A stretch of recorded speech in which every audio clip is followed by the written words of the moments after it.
जय जगन्नाथ समस्त को दैनिक टीवी ओडिया गोटे नुआ वीडियो को स्वागत। तो देश विदेश आरंभ करी किछि गुरुत्वपूर्ण खबर विषय रे चलंतु नजर पकाई नबा। तेणु आम वीडियो को शेष पर्यंत देखुथांतु। आम वीडियो भल लगिले आम वीडियो गोटे लाइक करी चैनल को सब्सक्राइब करदेवे एवं शेष में आपण मैंने कमेंट माध्यम जानवा को भूलिबेनी आपण मैंने केउ जिल्लारू आम वीडियो को देखुछंती। चलंतु नजर पकाई नबा संपूर्ण खबर उपरे। राज्य में पाणीपाग को नहीं आसला बड़ खबर। राज्य में घड़घड़ी बिजुली सांग को वर्षार संभावना। उत्तर उपकूलवर्ती जिलागुड़िक रहिब प्रभाव। पारटी जिला को येलो अलर्ट जारी करा जायछि। सेपटे प्रबल गुड़गुड़ी नहीं भी सतर्क कराइछि पाणीपाग विज्ञान केन्द्र। आज 9 तारिख जाए विभिन्न जिले में वर्षार संभावना रहुछि। आज ओडिशार झारसुगुड़ा, सुंदरगढ़, केन्दुझर, मयूरभंज, बालेश्वर, भद्रक, जाजपुर, केन्द्रापड़ा, कटक, जगतसिंहपुर, पुरी और खोर्धार कालबैशाखी होबार संभावना रहुछि। 8 तारिख जाए 24 जिला को येलो वार्निंग जारी करा जायछि। 9 तारिख में 6 जिला को येलो वार्निंग जारी करा जायछि। 8 रे अधा ओडिशा रे हेबो वर्षा। सुंदरगढ़, केन्दुझर, मयूरभंज, बालेश्वर कालबैशाखी वर्षा नहीं ऑरेंज अलर्ट मध्य जारी करा जायछि। चलो देखिए परवर्ती अपडेट कौन रही। आसिला बड़ खबर। सोमवार ठारू पेट्रोल पंप रे मिलिबनी तेल। ईरान सहित चलथिबा युद्ध मध्य आरब देश गुडी को आउ एक बड़ झटका लगी। पेट्रोल डीजेल को नहीं सबुठी देखा देइछि बड़ संकट। यार भितर सामना खसी एक बड़ खबर। ईरान पर आक्रमण पर तैल जोगाण देउछि बाधाप्राप्त। यह युद्ध तैल संकट को आहरी वृद्धि करुछि। ईरान इजराइल युद्ध पर एवं तेल दर मध्य दिन को दिन वृद्धि पाइबार लगुछि। देश में 100 टंका पर तेल दर थिया बेले यह युद्ध टेंशन को आहरी वृद्धि करिछि। तेबे एहारि भितर तैल को नहीं आसी एक बड़ खबर। पाकिस्तान रे पेट्रोल और डीजेल स्टॉक द्रुत गति में ह्रास पाउछि। गुरुवार दिन पीपीडीए नेता माने एक चेतावनी जारी कर अभियोग करिसेंति जे पेट्रोलियम कंपनी गुडी जोगाण ह्रास करिसेंति एवं धमक दैछंति जे जोगाण रे उन्नति न हुए तेबे आगामी किछि दिन मध्य पेट्रोल पंप बंद हो जाय पारे। एसोसिएशन कहिछि जे समस्त ओएमसी सामानकु हैरान करुछंति। यही सप्ताहांत सुधा पाकिस्तान तैल जोगाण प्रायतः शेष होपरी किछि दिन मध्य देश में पेट्रोल और डीजेल अदृश्य होइछा भली मन हेउछि। चलो देखिए परवर्ती अपडेट कौन रही। April 1 SIR. ओडिशा आसंता एप्रिल 1 एसआईआर। राज्य में एप्रिल 1 तारिख एसआईआर बा स्वतंत्र संघन संशोधन आरंभ करा। राज्य में 90% भोटर तालिका संशोधन हो सारी। बाकी 10% मध्य अति कम 8% संशोधन हेबो बोली राज्य मुख्य निर्वाचन अधिकारी सांबादिक सम्मेलन करी सूचना दैछन्ते। चलो देखिए परवर्ती अपडेट कौन रही। किसान योजना को नहीं आसला बड़ खबर। देशर लक्ष लक्ष चाषी 22तम किस्ती उत्साह सहित अपेक्षा कर रही। गणमाध्यम रिपोर्ट अनुसार 22तम किस्ती प्रस्तुति प्राय समाप्त हो सारी। आसंता सप्ताह शेष सुधा चाषी मान अकाउंट को 2000 टंका स्थानांतरण कर विश्वास कर योजना अधीन में चाषी मैंने प्रतिवर्ष मोट 6000 टंकार सहायता पाई। प्रधानमंत्री नरेंद्र मोदी 13 मार्च में आसाम ककधरा गस्त करेंगे। यह गस्त समय विकास प्रकल्प सहित जड़ित अनेक कार्यक्रम अनुष्ठित होबार आशंका करा जाउछि। यह कार्यक्रम में प्रधानमंत्री किसान योजनार नूतन किस्ती घोषणा होइपारे बोली अनुमान करा जाउछि। यदि सरकार एपर्यंत ए विषय कौन सरकारी सूचना प्रकाश करना चाषी मैंने आशावादी जे खूब शीघ्र सेमान अकाउंट को टंका स्थानांतरित हो पारे। किंतु ता पूर्व जो मैंने एपर्यंत इकेवाईसी को संपूर्ण करना यथाशीघ्र इकेवाईसी को संपूर्ण करनी नचेत आपंकर किस्ती टंका अटकी जापे। चलो देखिए परवर्ती अपडेट कौन रही। युद्ध जो पेट्रोल पर बढ़ीज कि एलपीजी दर। ईरान और इजराइल मध्य युद्ध एवं सीधासलख भारतीय रसोई बजेट को प्रभावित करुचे। ईरान और इजराइल मध्य युद्ध एवं सीधासलख भारतीय रसोई बजेट को प्रभावित करे। अमेरिका इजराइल मिलित आक्रमण पर ईरान हरमुज प्रणाली बंद करने को घोषणा करिছে। यह केवल एक समुद्र पथ नुहे बरं भारतर शक्ति जीवन रेखा। भारत यार एलपीजी आवश्यकता 50 ରୁ 85% आरब देश गुड़िक आमदानी करे एवं यही समस्त कार्गो हरमुज प्रणाली दे भारत में पहुंची थाए। सबुठ बड़ चिंतार विषय होची अशोधित तेल, पेट्रोल और डीजेल पर भारत में एलपीजी एक बड़ जरूरीकालीन निजोग नहीं। यार स्पष्ट अर्थ होची जे जदि जोगाण बाधाप्राप्त हुए तेबे देश खूब शीघ्र गैस अभाव और मूल्य में तीव्र वृद्धिर सम्मुखीन हो पारे। चलो देखिए परवर्ती अपडेट कौन रही। राज्य सरकार बड़ घोषणा मिल 25,000 टंका। गुरुवार दिन आंध्र प्रदेश मुख्यमंत्री एन चंद्रबाबू नायडू राज्य विधानसभा एक नूतन जनसंख्या परिचालन नीति घोषणा करते जो संतान जन्म को उत्साहित करने आर्थिक प्रोत्साहन प्रस्ताव दी जाए। योजना अनुसार द्वितीय कि तृतीय संतान थिया परिवार गुड़ी को प्रसव समय 25,000 टंका मिल। मुख्यमंत्री कहते बर्तमान प्राय 85% परिवार केवल गोटे संतान अच्छी जितेबाला प्राय 2.17 लाख परिवार 2टी संतान अच्छी। प्राय 62 लाख परिवार 3 कि अधिक संतान रही। से उल्लेख करते प्राय 3 लाख परिवार 2टी बदल में केवल गोटे संतान अच्छी और अन्य 3 लाख परिवार 2टी अधिक संतान अच्छा। नायडू दर्शाई राज्य में मोट प्रजनन हार 1993 मसीह 3 ह्रास पाई बर्तमान 1.5 हो जाए। सरकार 1 एप्रिल जनसंख्या परिचालन नीति प्रणयन करने को योजना करुँच। द्वितीय कि तृतीय संतान जन्म 25,000 टंका, तृतीय संतान 5 वर्ष मासिक 1,000 टंका आर्थिक सहायता और 18 वर्ष पर्यंत मागणा शिक्षा अंतर्भुक्त कर। ଚାଲନ୍ତୁ ଦେଖିବା ପରବର୍ତ୍ତୀ ଅପଡେଟ୍ କ'ଣ ରହିଛି। ଖସୁଛି ଚାଉଳର ଦାମ। ଇସ୍ରାଏଲ ଇରାନ ଯୁଦ୍ଧ ପ୍ରଭାବ ଏବେ ଭାରତୀୟ ବଜାର ଉପରେ ସ୍ପଷ୍ଟ ଭାବରେ ଦେଖାଯାଉଛି। ବସୁମତୀ ଚାଉଳ ରପ୍ତାନି ବିଶେଷ ଭାବରେ ଗୁରୁତର ଭାବରେ ପ୍ରଭାବିତ ହୋଇଛି। ମଧ୍ୟପ୍ରାଚ୍ୟ ବଜାରଗୁଡ଼ିକ ପ୍ରାୟ ବନ୍ଦ ହେବାର ପରିସ୍ଥିତିରେ ଦେଖାଯାଉଛି।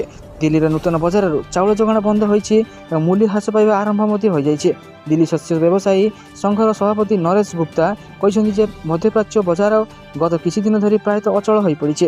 ଯୁଦ୍ଧ ଆରମ୍ଭ ହେବା ପରଠାରୁ ଚାଉଳର ଚାହିଦା ହ୍ରାସ ପାଇଛି ଏବଂ ବଜାର ଉପରେ ଚାପ ବୃଦ୍ଧି ପାଉଛି। ସେ ଆହୁରି ମଧ୍ୟ କହିଛନ୍ତି ଯେ କେବଳ ଗତ 4 ଦିନ ମଧ୍ୟରେ ଚାଉଳର ମୂଲ୍ୟ ହ୍ରାସ ପାଇବା ଆରମ୍ଭ ହୋଇଯାଇଛି। ଚାଲନ୍ତୁ ଦେଖିବା ପରବର୍ତ୍ତୀ ଅପଡେଟ୍ କ'ଣ ରହିଛି। ଭାଜପା ରାଜ୍ୟସଭା ପ୍ରାର୍ଥୀ ଘୋଷଣା। ମନମୋହନ ସାମଲ ଏବଂ ସୁଜିତ କୁମାର ଭାଜପା ପ୍ରାର୍ଥୀ। ରାଜ୍ୟସଭା ପ୍ରାର୍ଥୀ ଘୋଷଣା କଲା ଭାଜପା। 2 ଜଣ ପ୍ରାର୍ଥୀଙ୍କ ନାମ ଘୋଷଣା କଲା ଭାଜପା। ମୋହନ ସାମଲ ପ୍ରଥମ ଆସନ ପାଇଁ ପ୍ରାର୍ଥୀ, ସୁଜିତ କୁମାର ଦ୍ୱିତୀୟ ଆସନ ପାଇଁ ପ୍ରାର୍ଥୀ। ନାଁ ଘୋଷଣା କଲା ଭାଜପା କେନ୍ଦ୍ରୀୟ କମିଟି। ରାଜ୍ୟସଭା ନିର୍ବାଚନରେ ବିଜେଡି 2 ଜଣଙ୍କୁ ପ୍ରାର୍ଥୀ କରିବା ପରେ ଏବେ ଭାଜପା ଉପରେ ସମସ୍ତଙ୍କ ନଜର ରହିଛି। ବିଜେଡି କଂଗ୍ରେସ ମିଶି ଜଣେ ପ୍ରାର୍ଥୀଙ୍କୁ ସମର୍ଥନ କରିବା ନୂଆ ସମୀକରଣ ତିଆରି କରିଛି। ସଂଖ୍ୟା ନଥାଇ ମଧ୍ୟ କଂଗ୍ରେସ ସମର୍ଥନକୁ ଭରସା ରଖି ଦ୍ୱିତୀୟ ପ୍ରାର୍ଥୀ ଦେଇଛି ବିଜେଡି। ଚାଲନ୍ତୁ ଦେଖିବା ପରବର୍ତ୍ତୀ ଅପଡେଟ୍ କ'ଣ ରହିଛି। 16 ବର୍ଷରୁ କମ୍ ପିଲାମାନଙ୍କ ପାଇଁ ସୋସିଆଲ ମିଡିଆ ନିଷେଧ। କର୍ଣ୍ଣାଟକ ମୁଖ୍ୟମନ୍ତ୍ରୀ ସିଦ୍ଧରମେୟା ତାଙ୍କ ସମ୍ପ୍ରତି ବଜେଟ୍ ଉପସ୍ଥାପନ ସମୟରେ 16 ବର୍ଷରୁ କମ୍ ବୟସର ପିଲାମାନଙ୍କ ପାଇଁ ସୋସିଆଲ ମିଡିଆ ପ୍ରବେଶ ଉପରେ ଏକ ସାହସିକ ରାଜ୍ୟବ୍ୟାପୀ ନିଷେଧ ଘୋଷଣା କରିଛନ୍ତି, ଯାହା ଯୁବପିଢ଼ିଙ୍କ ମଧ୍ୟରେ ମୋବାଇଲ ଫୋନ୍ ନିର୍ଭରଶୀଳତା ବୃଦ୍ଧିକୁ ଲକ୍ଷ୍ୟ କରି କରାଯାଇଛି। ଏହି ନୀତିର ଲକ୍ଷ୍ୟ ହେଉଛି ଯୁବକମାନଙ୍କୁ ନିଶା, ଆଲଗୋରିଦମ, ସାଇବର ଧମକ, ମାନସିକ ସ୍ୱାସ୍ଥ୍ୟ ବିପଦ ଏବଂ କ୍ଷତିକାରକ ବିଷୟବସ୍ତୁ ସଂସ୍କୃତିରୁ ରକ୍ଷା କରିବା, ଯାହା ବିଶେଷଜ୍ଞମାନେ କିଶୋରମାନଙ୍କ ମଧ୍ୟରେ ଚିନ୍ତା, ଅବସାଦ ଏବଂ ବାଧାପ୍ରାପ୍ତ ନିଦ୍ରା ଶୈଳୀ ସହିତ ଜଡ଼ିତ ଅଟେ। ପିଲାମାନଙ୍କ ଉପରେ ସ୍ମାର୍ଟଫୋନର ପ୍ରଭାବ ବୃଦ୍ଧି ପାଉଥିବା ପ୍ରମାଣରୁ କର୍ଣ୍ଣାଟକ ସରକାର ଏହି ନିଷ୍ପତ୍ତି ନେଇଛନ୍ତି। ଚାଲନ୍ତୁ ଦେଖିବା ପରବର୍ତ୍ତୀ ଅପଡେଟ୍ କ'ଣ ରହିଛି। ସୁଖୋଇ 30 MKI ବିମାନ ଦୁର୍ଘଟଣାଗ୍ରସ୍ତ। ଆସାମରେ ଏକ ତାଲିମ ମିଶନ ସମୟରେ ସୁଖୋଇ 30 MKI ଲଢୁଆ ବିମାନ ଦୁର୍ଘଟଣାଗ୍ରସ୍ତ ହୋଇଛି। ଏ ଦୁର୍ଘଟଣାରେ ପ୍ରାୟ 2 ଜଣ ପାଇଲଟ ଶହୀଦ ହୋଇଥିବା ଭାରତୀୟ ବାୟୁସେନା IAF ପକ୍ଷରୁ ନିଶ୍ଚିତ କରାଯାଇଛି। ଶହୀଦ ହୋଇଥିବା 2 ପାଇଲଟ ହେଲେ ସ୍କ୍ୱାଡ୍ରନ ଲିଡର ଅନୁଜ ଏବଂ ଲେଫ୍ଟନାଣ୍ଟ ପୂର୍ବେଶ ଦୁର୍ଗାକର। ପ୍ରତିରକ୍ଷା ଅଧିକାରୀଙ୍କ ଅନୁଯାୟୀ ବିମାନଟି ଗୁରୁବାର ସନ୍ଧ୍ୟାରେ ଜୋରହାଟର ଏୟାରବେସ୍ରୁ ଉଡ଼ାଣ ଆରମ୍ଭ କରିଥିଲା, କିନ୍ତୁ ସନ୍ଧ୍ୟା ପ୍ରାୟ 7:42 ଭୂମି ନିୟନ୍ତ୍ରଣ ସହିତ ଯୋଗାଯୋଗ ବିଚ୍ଛିନ୍ନ ହୋଇଥିଲା। ଜୋରହାଟଠାରୁ ପ୍ରାୟ 60 କିଲୋମିଟର ଦୂର କାର୍ବି ଆଲଙ୍ଗ ଅଞ୍ଚଳରେ ଦୁର୍ଘଟଣାଗ୍ରସ୍ତ ହୋଇଥିଲା। ଚାଲନ୍ତୁ ଦେଖିବା ପରବର୍ତ୍ତୀ ଅପଡେଟ୍ କ'ଣ ରହିଛି। ବଢ଼ୁଛି ବିଜେଡିର ପାଣ୍ଠି। ଆସୋସିଏସନ୍ ଫର୍ ଡେମୋକ୍ରାଟିକ୍ ରିଫର୍ମର୍ସ 2024-25 ଆର୍ଥିକ ବର୍ଷ ନିମନ୍ତେ ଜାତୀୟ ଦଳଗୁଡ଼ିକ ଆୟ ତଥ୍ୟ ଜାରି କରିଛି। ରିପୋର୍ଟ ଅନୁସାରେ 2024-25ରେ ବିଜେପିର ମୋଟ ଆୟ 6,769.14 କୋଟି ଟଙ୍କା ଥିଲା। 6ଟି ଜାତୀୟ ଦଳର ମୋଟ ଆୟର 85% ଅଂଶ କେବଳ ବିଜେପି ପାଖରେ ରହିଛି। ପୂର୍ବ ବର୍ଷ ତୁଳନାରେ ବିଜେପିର ଆୟ 55.95% ଏବଂ କଂଗ୍ରେସ ଠାରୁ ପ୍ରାୟ 7 ଗୁଣା ଅଧିକ ଅଟେ। ଚାଲନ୍ତୁ ଦେଖିବା ପରବର୍ତ୍ତୀ ଅପଡେଟ୍ କ'ଣ ରହିଛି। ବଦଳିଲେ 9 ରାଜ୍ୟପାଳ ଏବଂ ଉପରାଜ୍ୟପାଳ। ଦିଲ୍ଲୀକୁ ମିଳାଇ ନୂଆ ଉପରାଜ୍ୟପାଳ। ରତନଜିତ ସିଂ ସିଦ୍ଧୁ ହେଲେ ଦିଲ୍ଲୀର ନୂଆ ଉପରାଜ୍ୟପାଳ। ସେହିପରି ତେଲେଙ୍ଗାନାର ରାଜ୍ୟପାଳ ହେଲେ ଶିବ ପ୍ରତାପ ଶୁକ୍ଲା, ମହାରାଷ୍ଟ୍ରର ଜିଷ୍ଣୁଦେବ ବର୍ମା, ନାଗାଲାଣ୍ଡର ନନ୍ଦକିଶୋର ଯାଦବ, ପଶ୍ଚିମବଙ୍ଗର RN ରବି, ବିହାରର ସୈୟଦ ଆତ ହସନେନ ହୋଇଛନ୍ତି ନୂଆ ରାଜ୍ୟପାଳ। ତାମିଲନାଡୁ ରାଜ୍ୟପାଳ ହେଲେ ରାଜେନ୍ଦ୍ର ବିଶ୍ୱନାଥ ଅର୍ଲେକର ଏବଂ ହିମାଚଳ ପ୍ରଦେଶର କବିନ୍ଦର ଗୁପ୍ତା ରାଜ୍ୟପାଳ ହୋଇଛନ୍ତି। ଲଦାଖର ଉପରାଜ୍ୟପାଳ ହେଲେ PK ସକ୍ସେନା। ଚାଲନ୍ତୁ ଦେଖିବା ପରବର୍ତ୍ତୀ ଅପଡେଟ୍ କ'ଣ ରହିଛି। ଭାରତୀୟ ପାଇଁ ହୃଦୟ ଖୋଲିଦେଲେ ଟ୍ରମ୍ପ। ଆମେରିକା ରୁଷୀୟ ଜଳସୀମାରେ ଫସି ରହିଥିବା ତୈଳ ଜାହାଜଗୁଡ଼ିକ ଭାରତ ପଠାଇବାକୁ ଅନୁମତି ହୋଇଛି। ଏହା କେବଳ 30 ଦିନ ପାଇଁ ଏକ ଅସ୍ଥାୟୀ ଛାଡ଼। 2 ବରିଷ୍ଠ ଆମେରିକା ଅଧିକାରୀ କହିଛନ୍ତି ଏ ନିଷ୍ପତ୍ତି ବିଶ୍ୱ ତୈଳ ବଜାର ଉପରେ ଚାପ କମ୍ କରିବ ଏବଂ ତୈଳ ସଙ୍କଟ ସମୟରେ ଭାରତକୁ ଆଶ୍ୱସ୍ତି ଦେବ। ଭାରତର ମଧ୍ୟପ୍ରାଚ୍ୟରୁ ବହୁଳ ପରିମାଣରେ ତେଲ ଆମଦାନୀ କରିଥାଏ। ଦେଶରେ କେବଳ 25 ଦିନର ଅଶୋଧିତ ତୈଳ ଷ୍ଟକ୍ ରହିଛି ଏବଂ 40% ତେଲ ହରମୁଜ ଷ୍ଟ୍ରେଟ୍ ଦେଇ ଆସିଥାଏ। ସେଠାରେ ଯେକୌଣସି ସମସ୍ୟା କଷ୍ଟକର ହୋଇପାରେ, କିନ୍ତୁ ଆମେରିକା ଆଶ୍ୱସ୍ତି ଏବେ ପ୍ରଦାନ କରିଛି। ଚାଲନ୍ତୁ ଦେଖିବା ପରବର୍ତ୍ତୀ ଅପଡେଟ୍ କ'ଣ ରହିଛି। କିଏ ହେବେ ବିହାର ମୁଖ୍ୟମନ୍ତ୍ରୀ। ବିହାର ରାଜନୀତିରେ ଏକ ବଡ଼ ପରିବର୍ତ୍ତନ ହେବାକୁ ଯାଉଛି। ମୁଖ୍ୟମନ୍ତ୍ରୀ ନୀତିଶ କୁମାର ରାଜ୍ୟସଭାରେ ପ୍ରବେଶ କରିଛନ୍ତି। ଏବେ ବିହାରର ପ୍ରଥମ ମୁଖ୍ୟମନ୍ତ୍ରୀ ଭାରତୀୟ ଜନତା ପାର୍ଟି ଭାଜପାରୁ ମିଳିପାରେ। ସୂତ୍ର ଅନୁସାରେ ନୀତିଶ କୁମାର ଖୁବ୍ ଶୀଘ୍ର ଦିଲ୍ଲୀରେ ତାଙ୍କର ନାମାଙ୍କନ ଦାଖଲ କରିପାରନ୍ତି, ଯାହାପରେ କ୍ଷମତାର ଲଗାମ ଭାଜପା ନେତାଙ୍କୁ ଦିଆଯାଇପାରେ। ଏ ନିଷ୍ପତ୍ତି NDA ମେଣ୍ଟ ଭିତରେ ଏକ ନୂତନ ସମୀକରଣ ସୃଷ୍ଟି କରୁଛି। ଏହି ଖବର JDU ଭିତରେ ମଧ୍ୟ ହଇଚଇ ସୃଷ୍ଟି କରିଛି। ଅନେକ ଦଳୀୟ କର୍ମୀ ନୀତିଶ କୁମାରଙ୍କୁ ରାଜ୍ୟସଭା ପଠାଇବା ନିଷ୍ପତ୍ତିକୁ ବିରୋଧ କରୁଛି। ଚାଲନ୍ତୁ ଦେଖିବା ପରବର୍ତ୍ତୀ ଅପଡେଟ୍ କ'ଣ ରହିଛି। ସ୍ୱତନ୍ତ୍ର OTT ପ୍ରଶ୍ନପତ୍ର ଲିକ୍ ମାମଲାରେ ଗିରଫ ହୋଇଥିବା ସମସ୍ତ ଅଭିଯୁକ୍ତଙ୍କୁ ଜାମିନ ମଞ୍ଜୁର କରିଛନ୍ତି ଓଡ଼ିଶା ହାଇକୋର୍ଟ। ମାଧ୍ୟମିକ ଶିକ୍ଷା ପରିଷଦ ପୂର୍ବତନ ଉପସଭାପତି ଡକ୍ଟର ନିହାର ରଞ୍ଜନ ମହାନ୍ତିଙ୍କ ସମେତ 8 ଅଭିଯୁକ୍ତଙ୍କୁ ସର୍ତ୍ତମୂଳକ ଜାମିନ ମଞ୍ଜୁର ହୋଇଛି। କୌଣସି ଅଭିଯୁକ୍ତଙ୍କୁ ବର୍ଡର କନଫିଡେନ୍ସିଆଲ କାମରେ ନିଯୁକ୍ତି ନ କରିବାକୁ ହାଇକୋର୍ଟ ନିର୍ଦ୍ଦେଶ ଦେଇଛି। ଏହା ସହିତ ଅଭିଯୁକ୍ତମାନେ ତଦନ୍ତରେ ସହଯୋଗ କରିବେ ଏବଂ ଅଦାଲତଙ୍କ ବିନା ଅନୁମତିରେ ଅଭିଯୁକ୍ତମାନେ ବିଦେଶ ଯାଇପାରିବେ ନାହିଁ ବୋଲି ସର୍ତ୍ତ ରଖିଛନ୍ତି ହାଇକୋର୍ଟ।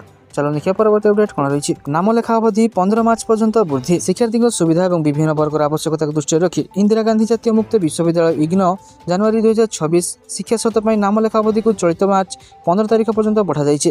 ସାର୍ଟିଫିକେଟ୍ ଏବଂ ସେମିଷ୍ଟର ଆଧାରିତ ପାଠ୍ୟକ୍ରମ ଗୁଡ଼ିକ ଏ ବୃଦ୍ଧିର ଅଧୀନ ନୁହେଁ। ଆଗରେ ପ୍ରାର୍ଥୀମାନେ ବିଭିନ୍ନ ସ୍ନାତକ ଏବଂ ସ୍ନାତକୋତ୍ତର ପାଠ୍ୟକ୍ରମରେ ଭର୍ତ୍ତି ପାଇଁ ଇଗ୍ନୋ ଆଧିକାରିକ ୱେବସାଇଟ୍ www.ignou.ac.in ମାଧ୍ୟମରେ ଅଧିକ ବିବରଣୀ ଜାଣିପାରିବେ। ଚାଲନ୍ତୁ ଦେଖିବା ପରବର୍ତ୍ତୀ ଅପଡେଟ୍ କ'ଣ ରହିଛି। ବନ୍ଦ ହୋଇଯିବ କି ରାଜ୍ୟ ଖାଉଟି କମିଶନ। ରାଜ୍ୟ ଖାଉଟି ବା ଉପଭୋକ୍ତା ବିବାଦ ସମାଧାନ କମିଶନରେ କାର୍ଯ୍ୟକାରୀ ସଭାପତିଙ୍କୁ ମିଶାଇ ମୋଟ 4 ଜଣ ସଦସ୍ୟ ଅଛନ୍ତି। ସେମାନଙ୍କ ମଧ୍ୟରେ 3 ଜଣ ସଦସ୍ୟଙ୍କ କାର୍ଯ୍ୟକାଳ ଶେଷ ହୋଇଯାଉଛି। କେବଳ କାର୍ଯ୍ୟକାରୀ ସଭାପତିଙ୍କ କାର୍ଯ୍ୟକାଳ ଚାଲୁ ରହୁଛି। ଅବସର ନେଉଥିବା 3 ସଦସ୍ୟଙ୍କ କାର୍ଯ୍ୟକାଳ ବୃଦ୍ଧି ନେଇ ରାଜ୍ୟ ସରକାରଙ୍କ ପକ୍ଷରୁ କୌଣସି ପଦକ୍ଷେପ ଏପର୍ଯ୍ୟନ୍ତ ନିଆଯାଇ ନାହିଁ। ଫଳରେ ରାଜ୍ୟ ଖାଉଟି କମିଶନ ଏକ ପ୍ରକାର ବନ୍ଦ ହେବା ସ୍ଥିତିରେ ଆସି ପହଞ୍ଚି ଯାଇଛି। ଚାଲନ୍ତୁ ଦେଖିବା ପରବର୍ତ୍ତୀ ଅପଡେଟ୍ କ'ଣ ରହିଛି। ଅଷ୍ଟମ ବେତନ କମିଶନକୁ ନେଇ ଆସିଲା ବଡ଼ ଖବର। ଦେଶବ୍ୟାପୀ ପ୍ରାୟ 1,10,00,000 କେନ୍ଦ୍ରୀୟ କର୍ମଚାରୀ ଏବଂ ପେନ୍ସନଭୋଗୀ ଅଷ୍ଟମ ବେତନ କମିଶନ ଅଧୀନରେ ସେମାନଙ୍କ ଦରମା ଏବଂ ପେନ୍ସନ ଘୋଷଣାକୁ ଅପେକ୍ଷା କରି ରହିଛନ୍ତି। ସରକାର ଏହି ବିଷୟ ପ୍ରତି ପ୍ରତିବଦ୍ଧ ଏବଂ କମିଶନ ଦ୍ରୁତ ଗତିରେ କାର୍ଯ୍ୟକାରୀ କରୁଛନ୍ତି। ଅଷ୍ଟମ ବେତନ କମିଶନ ଗଠନ ହେବା ପରଠାରୁ ଗତ ମାସରେ ଆନୁଷ୍ଠାନିକ ବୈଠକ ସମେତ ଗୁରୁତ୍ୱପୂର୍ଣ୍ଣ ଅଗ୍ରଗତି ହୋଇଛି। ଏବେ ଆଉ ଏକ ପ୍ରମୁଖ ଅପଡେଟ୍ ସାମ୍ନାକୁ ଆସିଛି। ଅଷ୍ଟମ କେନ୍ଦ୍ରୀୟ କମିଶନ ସମସ୍ତ ଅଂଶୀଦାରଙ୍କ ଠାରୁ ମତାମତ ଏବଂ ପରାମର୍ଶ ଆମନ୍ତ୍ରଣ କରୁଛି। ଏକ ସରକାରୀ ବିବୃତ୍ତି ଅନୁସାରେ ଏହି ମତାମତ ଦାଖଲଗୁଡ଼ିକ ଏପ୍ରିଲ 30, 2026 ପର୍ଯ୍ୟନ୍ତ ଗ୍ରହଣ କରାଯିବ। ଚାଲନ୍ତୁ ଦେଖିବା ପରବର୍ତ୍ତୀ ଅପଡେଟ୍ କ'ଣ ରହିଛି। ଅଗ୍ନିବୀରଙ୍କୁ ରେଲୱେରେ ବଡ଼ ଭେଟି। ଭାରତୀୟ ରେଳବାଇ ଅଗ୍ନିବୀର ଏବଂ ଭାରତୀୟ ସେନାର କାର୍ଯ୍ୟରତ ସୈନିକମାନଙ୍କୁ ନେଇ ଏକ ବଡ଼ ଉପହାର ଦେଇଛନ୍ତି। ଏବେ ଅଗ୍ନିବୀର ଏବଂ ଅବସରପ୍ରାପ୍ତ ଇଣ୍ଡିଆନ୍ ଆର୍ମିର ସୈନ୍ୟମାନେ ଭାରତୀୟ ରେଳ ନିଯୁକ୍ତି ସଂରକ୍ଷଣ ପାଇବେ। ଏଥିପାଇଁ ପ୍ରସ୍ତୁତି ଶେଷ ହୋଇଛି। ଏ ପରିପ୍ରେକ୍ଷୀରେ ଭାରତୀୟ ରେଳବାଇ ଏବଂ ଭାରତୀୟ ସେନା ମଧ୍ୟରେ ଏକ ଚୁକ୍ତିନାମା ସ୍ୱାକ୍ଷରିତ ହୋଇଛି, ଯାହା ଫ୍ରେମୱାର୍କ ଅଫ୍ କୋଅପରେସନ୍ ନାଁ ଦିଆଯାଇଛି। ତ ସାରାଦିନ ବଛା ଏବଂ ଗୁରୁତ୍ୱପୂର୍ଣ୍ଣ ଖବର ଜାଣିବା ପାଇଁ ଆମ ଚ୍ୟାନେଲକୁ ସବସ୍କ୍ରାଇବ୍ ରଖନ୍ତୁ ଏବଂ ଆମ ଭିଡ଼ିଓ ଗୋଟେ ଲାଇକ୍ କରିଦିଅନ୍ତୁ। ଧନ୍ୟବାଦ।